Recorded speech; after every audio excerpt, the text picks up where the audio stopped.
Muy buenas noches, amigos. Bienvenidos a la emisión estelar de TVC Noticias en esta nueva semana laboral. La empresa eléctrica Quito dio a conocer que los cortes de luz previstos para mañana se darán en 2 horarios. Presta atención, en cada subestación. El grupo 1 tendrá cortes desde las 0 horas hasta las 3 de la mañana y el segundo corte de 11 a 14 horas. El grupo 2 tendrá el primer corte de 1 a 4 de la mañana y de 13 a 16 horas.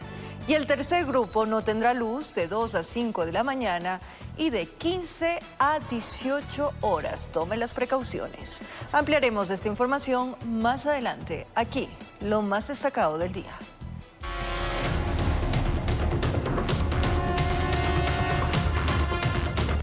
En el norte de Quito, un cuerpo desmembrado fue encontrado en 2 maletas. Se desconoce la identidad de la víctima. Fiscalía sospecha que está vinculado con amenazas que recibió la fiscal Diana Salazar.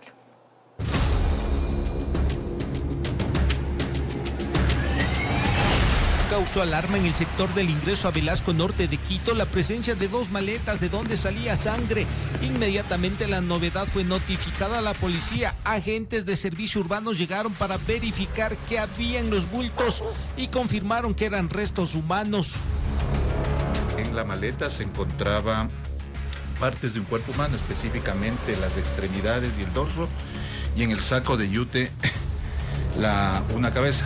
Inmediatamente solicitaron la presencia de agentes de la DINASED y criminalística. En efecto, confirmaron que se trataba de los restos de una persona que fue desmembrada. Se desconoce su identidad. La policía indicó que el sitio donde fue abandonado se trata de una escena secundaria, que el hombre de aproximadamente 30 años de edad fue asesinado y descuartizado en otro punto de la ciudad. La data de muerte de esta persona no va más allá de las 24 horas. La causa de la muerte es de asfixia por estrangulación y posterior es decapitada y desmembrada. Las partes fueron levantadas y llevadas al departamento forense para los protocolos respectivos y tratar de identificar y armar el rompecabezas. La pericia técnica nos va primeramente a individualizar quién es y de esa manera poder conocer cuál es el entorno más cercano y sobre todo también si tiene algún tipo de vinculación o antecedente penal que pueda ser una de las motivaciones por las cuales fue desmembrado. Ante el escalofriante hecho y por la cercanía a la urbanización donde vive la fiscal general del estado, la institución emitió un comunicado señalando que durante el fin de semana se emitieron informes de inteligencia sobre posibles atentados en contra de la vida de la máxima autoridad de la institución, mismos que incluían advertencia de la comisión de otros actos violentos. En este sentido, presume que tiene relación con estas alertas de seguridad. Quien da la primera alerta a las 0 horas a las 3 horas con 42 minutos es parte del equipo de uno de los cercos externos de la cápsula de seguridad de la Fiscalía General, de la señora Fiscal General. En Quito informó Iván Casamen. En el cantón Puerto Quito, al noroccidente de Pichincha, fue recapturado Fabricio Colón Pico. El operativo policial terminó con la captura de otras 4 personas y se logró el decomiso de armas de fuego, celulares y dinero en efectivo.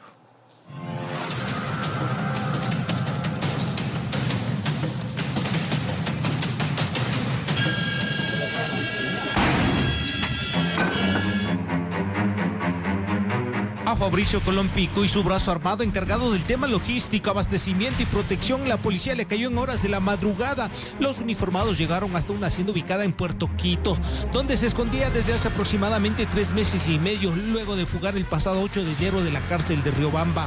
Ya tenía una difusión de Interpol, una difusión roja alertada a nivel de todos los países. Los uniformados fueron recibidos a bala. El ataque fue repelido. Pico, principal blanco de la policía, buscó huir. Aprovechando la oscuridad, conocía el terreno. Al parecer tenía una ruta de escape, pero el plan no le funcionó. Los equipos especiales de la policía lo atraparon antes de que se interne en el sembrío de cacao. Y sin ningún tipo de bajas. Eso es un operativo limpio para la Policía Nacional. Junto a Colón Pico estaban 4 personas más, 2 que tenían la calidad de prófugos, su hermana y un sujeto implicado en un asesinato en la localidad de Guayabamba. En total 5 personas fueron capturadas, todas con amplia experiencia delictiva.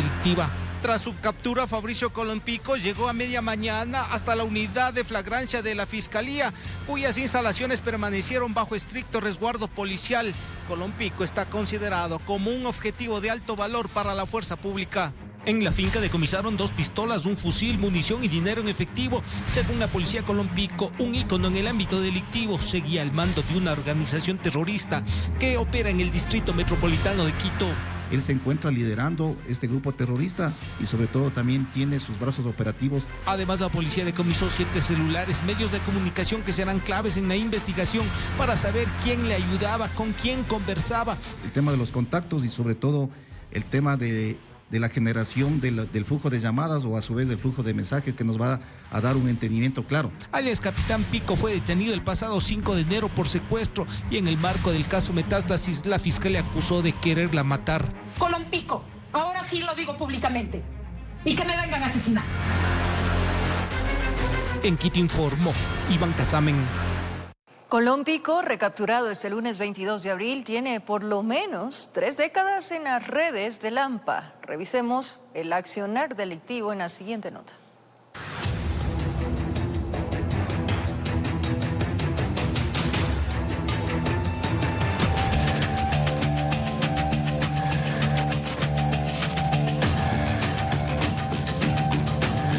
Son 46 los años que han cruzado por la vida de Colompico.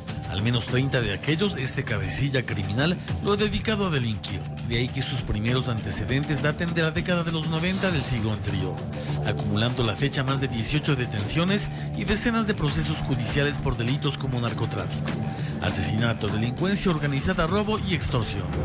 Entre sus primeras operaciones en contra de la ley consta el robo en ejes viales utilizando vestimenta policial. Ya en el año 2009, a su haber, se sumó el asalto en Santa Clara a un supermercado donde murió una persona. Sumado a todo eso, fue uno de los más buscados, ingresando a prisión y posteriormente saliendo bajo un beneficio penitenciario que lo obligó a utilizar grillete electrónico. Con ese abultado currículum delincuencial, al parecer nunca pasó por la mente de Colompico dejar la vida criminal.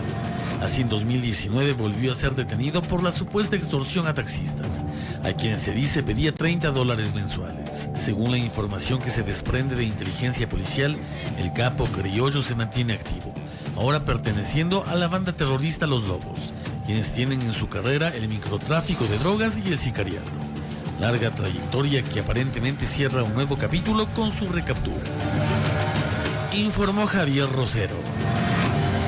En Chimborazo, familias afectadas y evacuadas por el aluvión ocurrido en el sector El citado cantón de Alausí se declaró emergencia en la zona. Los detalles en breve, aquí en TVC Noticias.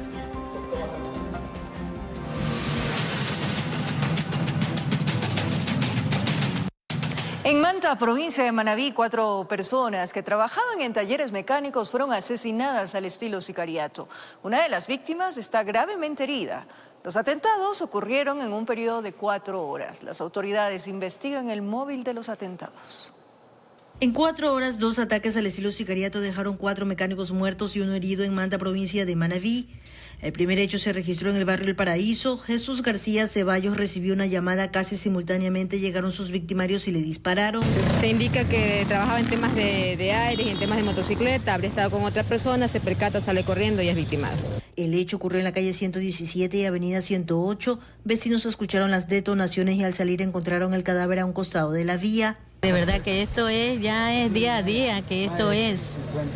Ya uno está preocupada, ya no puede ni salir, ya a plena luz del día. Más tarde, en el barrio 9 de octubre, en la calle 110 y avenida 111, otro taller fue escena de un atentado con múltiples víctimas. ¿En qué se los llevaron a ambulancia? No, 2 dice que en 2 motos llevaron a 2. ¿El que está atendido ahí quién es? Es el dueño del taller. Rubén Solórzano, conocido como Maestro Rubio, murió en la escena. En un taller de motos, sí.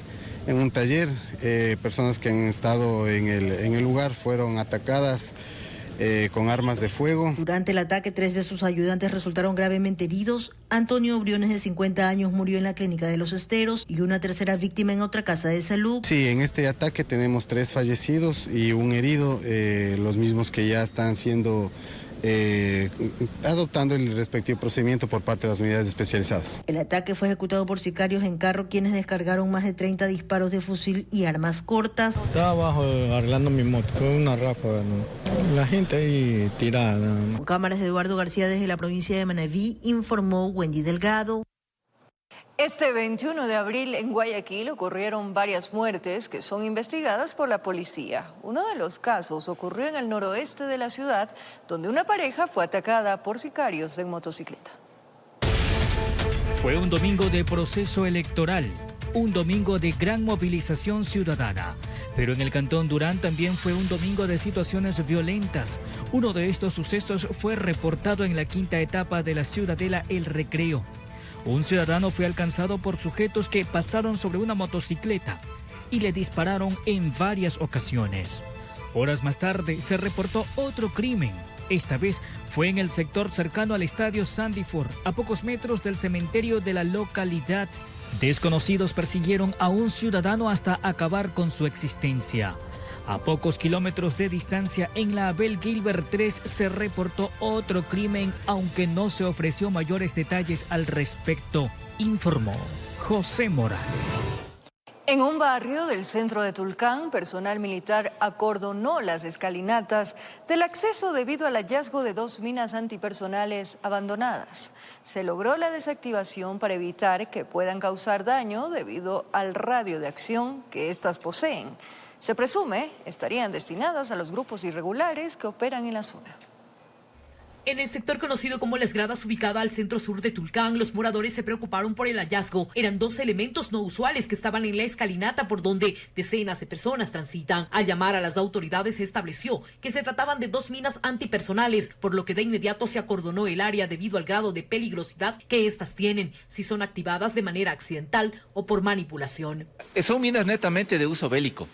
Son minas de fabricación rusas, fragmentarias, direccionables, de uso netamente bélico. Todavía no se determina hacia dónde iban estos artefactos y cuál es su procedencia. Sabemos que la fabricación es rusa, pero no sabemos si estaban en dotación de algún ejército. Desde Preocupación estamos realizando las investigaciones, Fiscalía estamos coordinando permanentemente y cumpliendo todos los requisitos para que se den las investigaciones, a ver el paradero de estas personas que han dejado sus objetos ahí en ese lugar. Personal EOD antiexplosivos del ejército las desactivó, tomando las precauciones necesarias, pese a que no poseían un iniciador, que son sensibles al calor o a la incorrecta manipulación, podrían provocar daños irreversibles. El grado de acción es bastante amplio como su destrucción. Provocan un daño de 50 metros a la redonda. Estos artefactos explosivos son de origen militar, son usados para causar daño a las patrullas, ¿sí?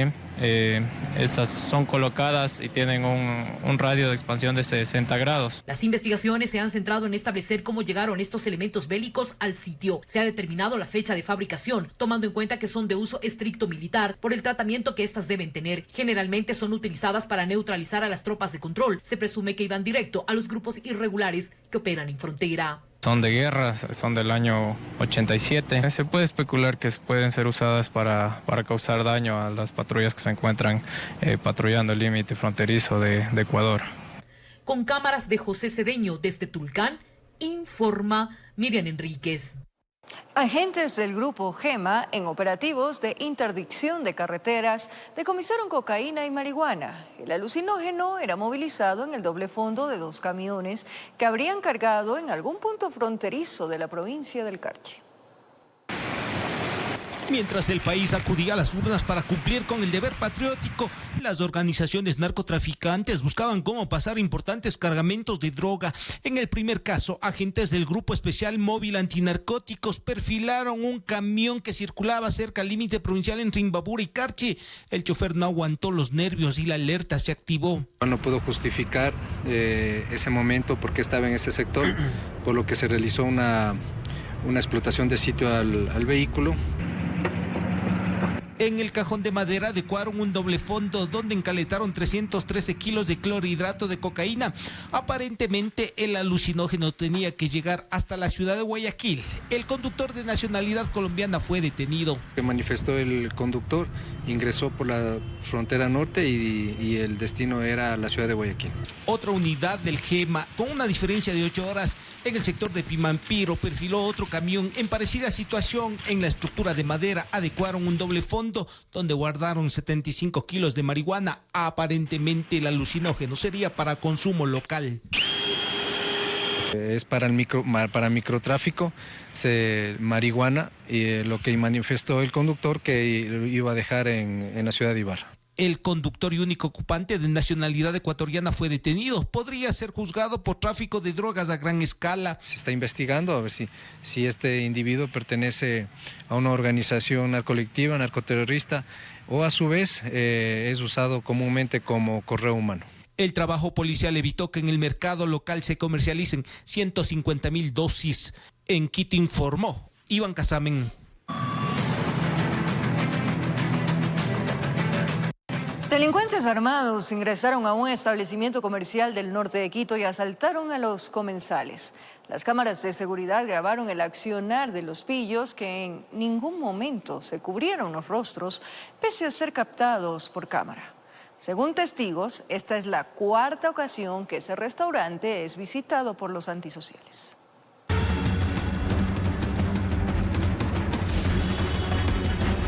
Son dos delincuentes, un hombre y una mujer. Ingresaron al restaurante ubicado en la avenida de los Chiris mientras los comensales les servían los alimentos. Mire, él al ingreso rastrilla el arma. Quietos, dice. Todos reaccionan y no ponen resistencia. Van por cada mesa quitando los celulares. Un adulto mayor trata de salir pero es empujado. Cae al piso y les da el celular. Ella va a prisa recogiendo los bolsos, buscando entre los bolsillos de los afectados. El delincuente se dirige hacia la caja y pide todo el dinero. Se queda en la puerta supervisando que nadie entre y que nadie salga. Ella, al final, termina de hacer el trabajo sucio, arrebatando mochilas, carteras y todo objeto de valor. Alzaron la puerta a Lanford y huyeron. Dejaron encerradas a las víctimas. No les importó que haya niños. Todo duró menos de 1 minuto. Acudimos al establecimiento. Evitaron pronunciarse. Quienes sí lo hicieron fueron los vecinos de la zona. Tal parece que a los delincuentes se les ha hecho costumbre atracar este negocio. Con esta ya, si es que este fin de semana ya con esta ya son 4 veces ya. Prefieren guardar silencio. Dicen que el sector es peligroso. No hay seguridad ni dentro, peor fuera de casa. Los pillos así dejaron el carro de Juan. Y eso que lo estacionó a tan solo metros de su negocio. Y hace 1 mes me acabaron de desvalijar el carro. Aquí en la esquinita de aquí. Ahí me desvalijaron el carro completamente. Los establecimientos trabajan a puerta cerrada, pues temen que en cualquier momento ingresen los zampones a llevarse el único sustento que tienen. La puerta cerrada, siempre por el peligro, porque alguien entra cualquiera y si no está con seguro en la puerta, entonces nosotros sí nos da miedo. Por este caso puntual ya se presentó la denuncia ante Fiscalía. A ver si es que pueden dar con los antisociales que tanto daño hacen, lucrándose del trabajo ajeno. Informó Marilyn Jaramillo. A continuación, revisemos los cortes de energía previstos para este martes por la empresa eléctrica Quito en el Grupo 1. En el primer grupo no habrá luz desde las 0 horas hasta las 3 de la mañana y habrá un segundo corte desde las 11 de la mañana hasta las 2 de la tarde. Esto aplica para las subestaciones Luluncoto, Chilibulo, San Roque, Miraflores, La Floresta, Cristanía, Epiclachima, Conocoto, La Carolina, Nueva Cumbayá, 10 Nueva, Nuevo Aeropuerto, Los Bancos, Pérez Guerrero, El Obraje en Machachi y la subestación Río Coca. Al volver, Roberto Luque, encargado del Ministerio de Energía y Minas, declaró que no existe fecha para que finalicen los cortes de energía. ¿Qué acciones tomará esta cartera de Estado? Les contamos más adelante. En Chimborazo, familias afectadas por el aluvión ocurrido en el sector El Citado, Cantón Alausí, fueron evacuadas a 2 albergues y les entregaron kits humanitarios. Las Fuerzas Armadas llegaron hasta Multitud Recinto El Citado, en Chimborazo, para rescatar a las personas que se quedaron atrapadas tras el aluvión que destruyó varias viviendas, cultivos y carreteras. No hay luz, no hay agua, no hay carretera, no hay puentes, se han ido. Y también estamos afectados, mira, la carretera principal, esta es la carretera que conduce Balvanera, Payatanga, Comandá. Llegada la noche, personal del municipio de Alausí también evacuaron a más de 55 familias, hasta los 2 albergues que estaban destinados para los damnificados. Sí, efectivamente se han activado 2 albergues, uno que fue implementado hace pocos minutos por parte del MIES, donde aproximadamente existen 23 personas, donde se les ha otorgado aproximadamente 14 kits y también colchones y frazadas para que puedan pernoctar. La lluvia no paraba y la gente dice haberlo perdido todo, sus casas, cultivos y animales. Nos sentimos afectados primeramente en la vía, segundo en la parte de los cultivos, porque nosotros invertimos mucho para hacer los procesos de la tierra, para hacer los cultivos. En la mañana, el gobernador de Chimborazo, el secretario nacional de gestión de riesgos y la ministra del MIES realizaron un recorrido por las zonas afectadas para luego entregar kits de ayuda humanitaria para paliar en algo las necesidades urgentes de los afectados. Agradecerle a Dios, porque cada que les veo a cada uno de ustedes, a pesar del desastre natural tan grande que se ha dado en este recinto, no tenemos víctimas mortales que lamentar y eso es muy importante, o sea, lo material se puede recuperar. El COE provincial de Chimborazo está activado. Hasta el momento se ha confirmado la destrucción de 6 viviendas, 12 más afectadas, 2 puentes destruidos y bienes públicos, incluida una unidad educativa. Lo que no se ha verificado es la desaparición de una mujer, lo cual quedó grabado en este video en el sector de Chaguarpata.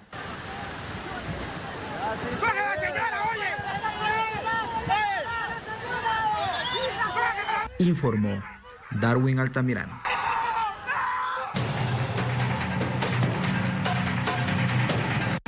Cientos de personas caminaron por más de 3 horas para salir de los 31 kilómetros afectados por varios derrumbes y colapso de varios tramos de la carretera en la vía Comandá-Payatanga en la provincia de Chimborazo. Las autoridades piden utilizar vías alternas para llegar a otras ciudades. Existen 5 ciudadanos desaparecidos. Ya en las primeras horas de la mañana de ese lunes se podía divisar desde el aire la magnitud de lo que había sucedido en el recinto Cruz de Hueso, la principal carretera que une a la provincia de Guayas con Chimborazo, en Comandá. Aquí se había perdido un tramo de aproximadamente 60 metros. El agua que bajó desde una quebrada con árboles y rocas provocó el colapso y descenso de gran material pétreo, que sepultó parte de galpones de una granja, donde murió gran cantidad de pollos. Y el drama también lo vivían parte de los moradores de esa localidad. Otra también que se encontraba más adelante, conocida como San Pablo. Asimismo Limones y Chaguarpata. En total 18 kilómetros donde decenas de vehículos particulares y más de 5 buses interprovinciales quedaron atrapados por la vía que quedó inhabilitada. Y nosotros quedamos atrapados, ya no había paso ni para adelante ni para atrás, nos quedamos ahí. En parte de casi 1 hora y media venimos caminando. Porque tengo que viajar urgentemente a Riobamba. ¿Qué tengo que hacer? Toca caminar y ver si hay carro allá para pasar. Durmieron en medio de la oscuridad dentro y fuera de los automotores y otros caminaron por más de 3 horas hasta llegar a esta zona donde estaba el personal de rescate. Ahorita sí bajamos así, ahorita no sé qué hora es, ahorita ya son las 9. Estamos sin comida, no hay comida para otro chofer de la 21, se quedó más en el abismo, ahí estaba yo. Entre los damnificados estaban personas de la tercera edad, otras con problemas para caminar, que debían pasar hasta sin zapatos por estas rocas. Asimismo, extranjeros y señoras con niños en brazos, y otras que se encontraban en estado de gravidez.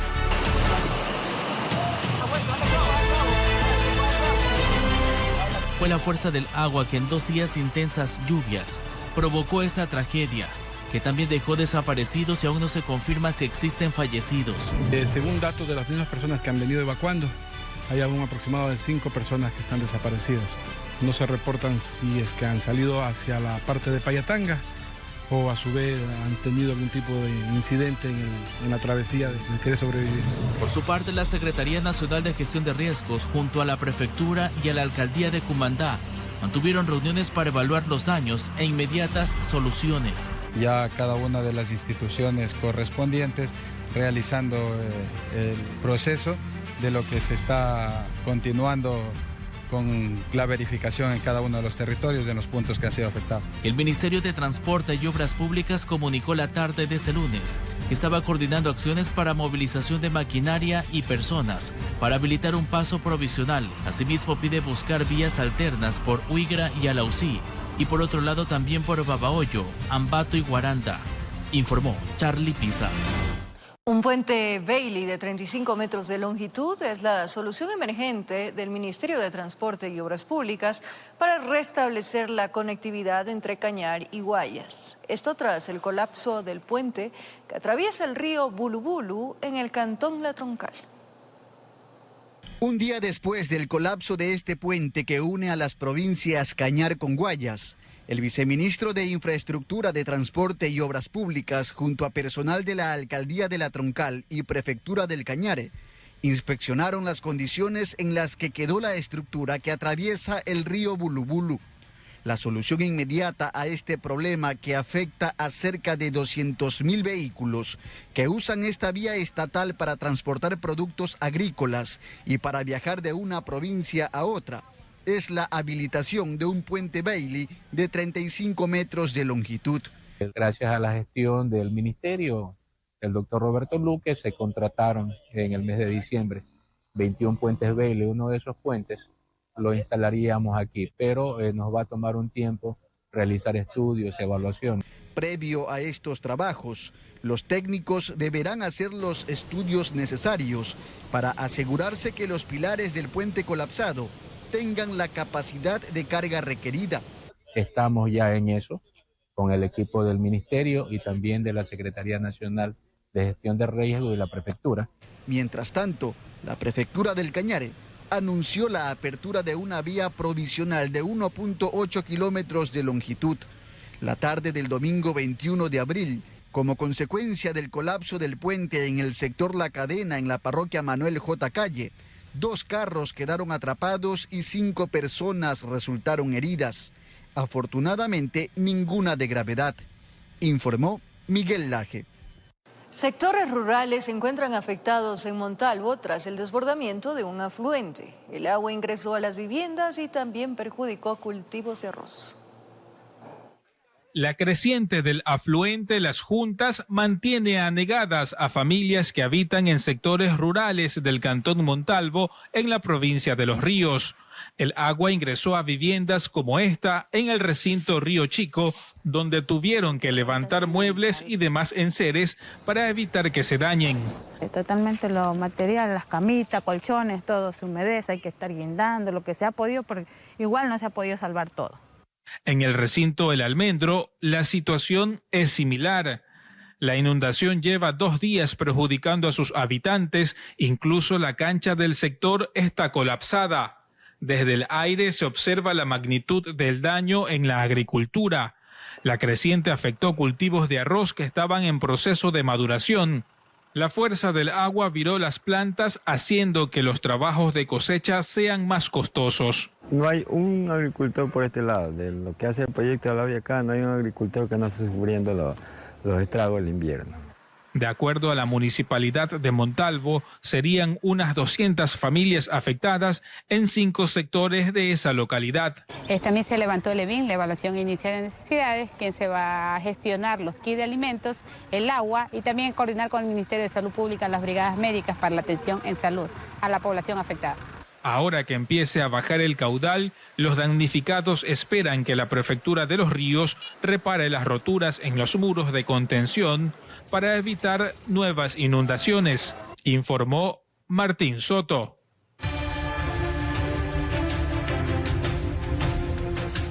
La fecha de hasta cuándo duren los cortes de luz es incierta. Así lo reveló el ministro de Energía encargado, Roberto Luque, por lo que está analizando la contratación de barcazas para la generación eléctrica. No hay fecha para el fin de los apagones. Lo dijo el ministro de Energía encargado Roberto Luque mediante una rueda de prensa. Aseguró que la situación responde a la peor sequía de los últimos 60 años y a la falta de mantenimiento en el sistema eléctrico. La respuesta sobre cuánto durarán los apagones no las tenemos ahora porque depende mucho del tema hidráulico, del tema hidrológico y las lluvias que se generen en los principales embalses del país. Hoy tenemos un déficit que anda del orden de 20 gigavatios hora todos los días y lo que nosotros esperamos es que a medida de que siga lloviendo, el embalse siga aumentando. Es verdad, por ejemplo, la mayoría de gente vio que el embalse de Mazar había llenado y se prendió una turbina, pero eso no quiere decir que esté en toda su capacidad. El déficit de energía es de 1000 megavatios de potencia. Es por ello que se analiza la posibilidad de la contratación de barcazas, un proceso que podría durar hasta 20 días. Se han desempolvado ofertas de años pasados con al menos 3 empresas. Que unos oferentes proponen 2 o 3 barcazas con una generación de 300 o 400 megas. Los plazos no están bien establecidos, los precios tampoco están bien establecidos. Entonces nos hemos comunicado con empresas sin intermediarios, esto es importante, no vamos a usar intermediarios y le vamos a pedir a estos oferentes una estandarización, de tal manera que ellos puedan ofertarnos y nosotros podamos comparar. El ministro añadió que buscan que el sector privado instale una nueva generación de electricidad, barajando así alternativas. Nosotros ahora estamos trabajando en normativas que esperamos tenerlas en aproximadamente 15 días para que la Agencia de Regulación y Control apruebe de una vez por todas resoluciones que puedan permitir que se importe gas natural como una fuente alterna para generación eléctrica y lo mismo con energía solar. El gobierno actualizará diariamente la situación del país a través de una página que será anunciada en las próximas horas. Informó Marilyn Jaramillo.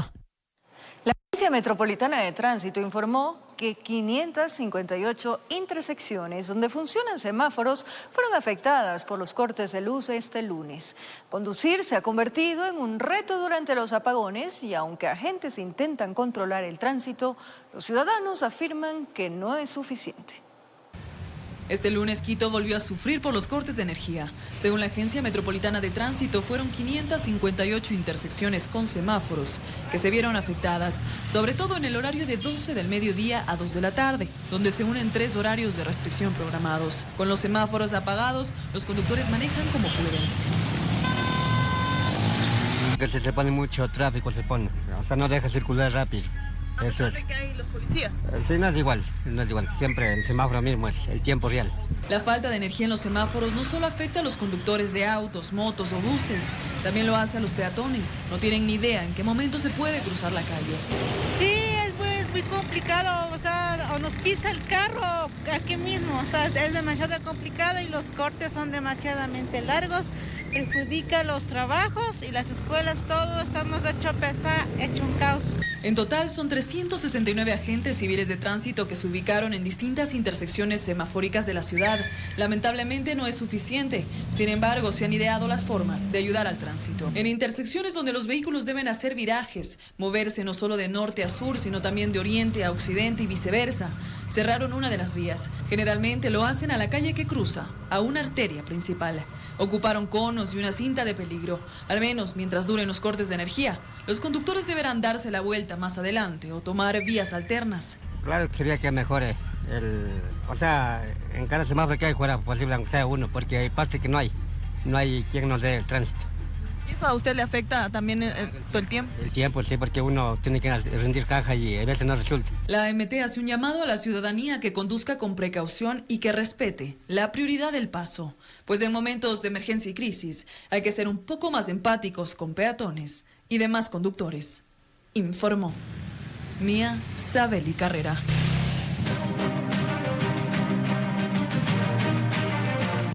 El contundente no que el país le dio a la pregunta por el trabajo por horas no representa una derrota para el gobierno en medio de la búsqueda de generar empleo. Sin embargo, para las organizaciones sindicales este resultado fue un llamado de atención de la ciudadanía al Ejecutivo ante la necesidad de trabajo con todos los beneficios de ley.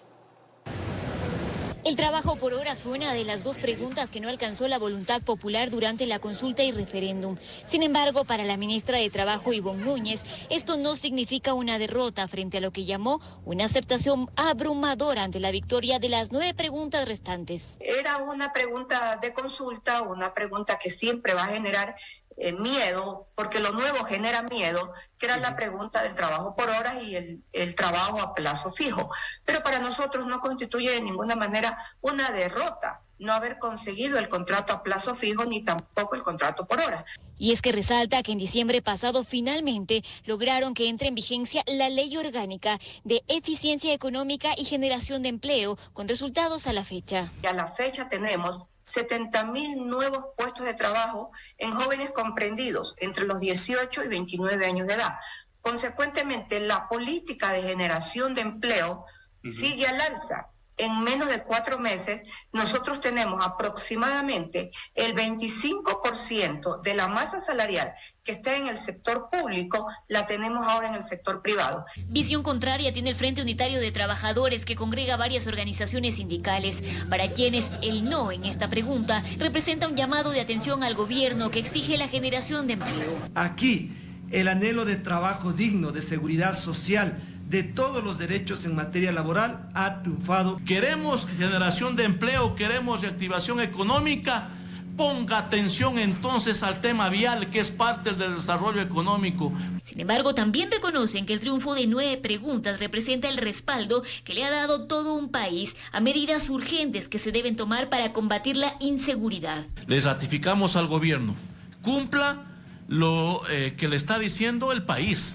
Es de que hoy ya no tiene ningún pretexto para garantizar seguridad y debe cumplir el derecho a la vida, que es dándole derecho a la seguridad a los ecuatorianos. En Quito informó Adriana Rojas. Una vez que se oficialicen los resultados de la consulta popular y referéndum constitucional, el presidente de la República tiene 5 días para enviar varios proyectos de ley a la Asamblea Nacional, la cual debe tratarlos de manera urgente. ¿Cuál es el plazo que tendrá el legislativo para despachar la nueva normativa? Aquí les contamos. De las 9 preguntas aprobadas en el referéndum constitucional y consulta popular, 4 entrarán en vigencia de manera inmediata una vez que se publiquen los resultados oficiales de las elecciones. La reforma parcial propuesta por el expresidente de la República, Guillermo Lasso, en relación al apoyo complementario de las Fuerzas Armadas en temas de seguridad interna.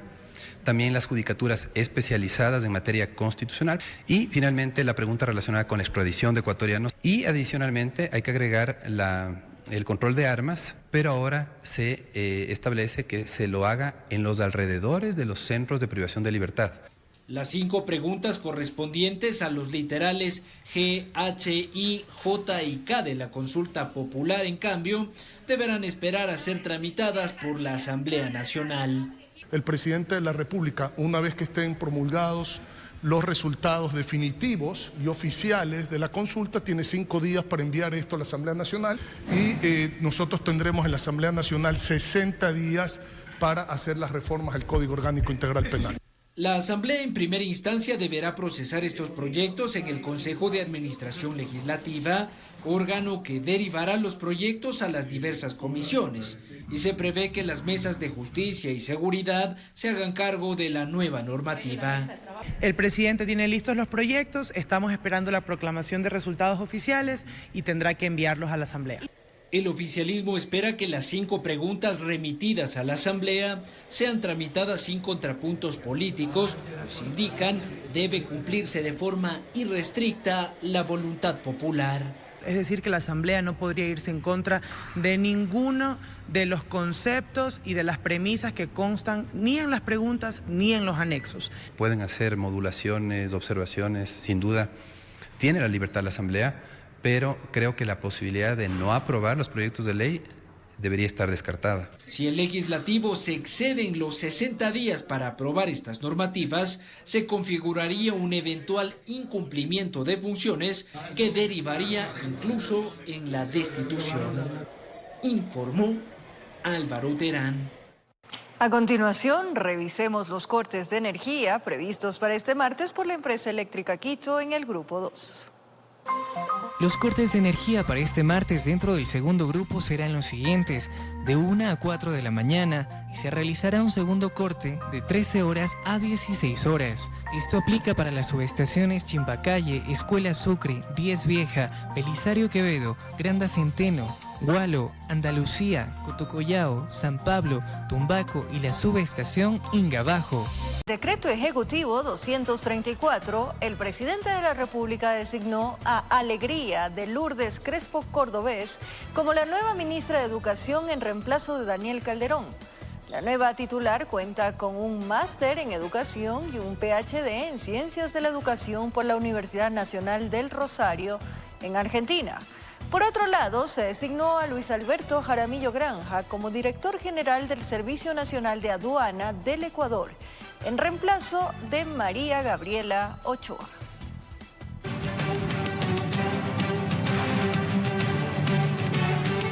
El juicio contra el excontralor Carlos Poli en Miami llegó a su recta final.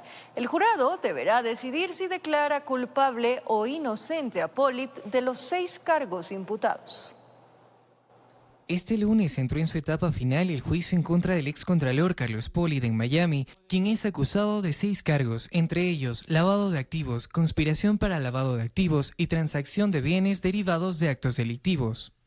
Durante la audiencia se dio espacio tanto a la defensa como a la fiscalía para que compartan sus alegatos finales tras 10 días de juicio. La fiscal Jill Simon, en un lapso de más de 1 hora, recordó a los 12 miembros del jurado los presuntos nexos establecidos entre Poli y empresas Pantalla para lavar dinero en Estados Unidos producto de sobornos. Simon expresó que Poli abusó de su posición como excontralor del Estado para poner o remover multas o dirigir los contratos por parte de empresas públicas. En este sentido, la fiscal señaló que todos los testimonios presentados en días previos cuentan la misma historia, que tanto Carlos Poli como su hijo John Poli trabajaron coordinadamente para ocultar el pago de sobornos en Miami. Se hizo referencia además al sistema de Odebrecht utilizado para el pago de sobornos, indicando que las transferencias al excontralor se realizaban bajo el Código Miami. De igual manera, se trajo a colación el audio entre el empresario Diego Sánchez y Carlos Poli, donde este último lamenta la detención en Miami de Juan Rivas Domenech, expresidente de Seguro Sucre, por miedo de que éste lo delate. En cambio, por parte de la defensa, el abogado Howard Srebnick se centró en desvirtuar los testimonios presentados por Fiscalía. Se refirió a estas intervenciones como historias y hechos inventados y dijo que su defendido actuó bajo acuerdos y no de una forma irregular. Tras escuchar a las partes, el jurado entró a deliberación desde las 15:40 hora Miami de este lunes y retomará esta etapa del proceso el día martes. Los miembros del jurado deberán llegar a una decisión unánime que declare a Carlos Poli culpable o inocente de los cargos imputados. De ser declarado culpable, la jueza Kaylee Williams tendrá 45 días para analizar la pena que se le impone. Informó Edwin Benalcázar. La organización 1-800 Migrante informó el fallecimiento de 3 ecuatorianos en Oaxaca, México, tras un fatal accidente de tránsito. El percance entre un taxi en el que se transportaban los compatriotas y un auto particular ocurrió la noche de este domingo. Desde la organización se hace un llamado a quienes tengan familiares que estén viajando a los Estados Unidos y que no puedan tener contacto con ellos. Se comuniquen inmediatamente a las oficinas de 1-800 Migrante.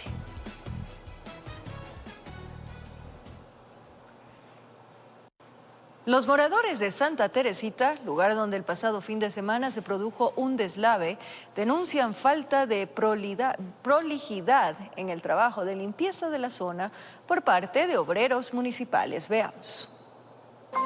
Los cortes de energía para este martes dentro del tercer grupo son los siguientes: el primero de 2 a 5 de la mañana y un segundo corte de 3 de la tarde a 6 de la tarde. Esto aplica para las subestaciones Olímpico, Barrio Nuevo, La Marín, El Bosque, San Antonio, Alangasí, San Rafael, Iñaquito, Santa Rosa, Sangolquí, Pomasqui, El Quinche y la subestación Eugenio Espejo. Antes de finalizar, les contamos que la Agencia Metropolitana de Tránsito AMT anunció que este martes habrá cierres viales en la Avenida de los Chiris. Según indicó la institución, la empresa pública de movilidad y obras públicas realizará trabajos viales que comprometerán un tramo de la avenida. Tome en cuenta que se cerrará un tramo a la altura de la tribuna en sentido norte-sur. desde las 9 de la mañana hasta las 5 de la tarde. Además, para evitar el tráfico vehicular, se realizará control de la zona azul desde las 6 de la mañana. Nos despedimos, amigos, que tengan un buen inicio de semana, que sea muy productiva. Un abrazo grande como siempre.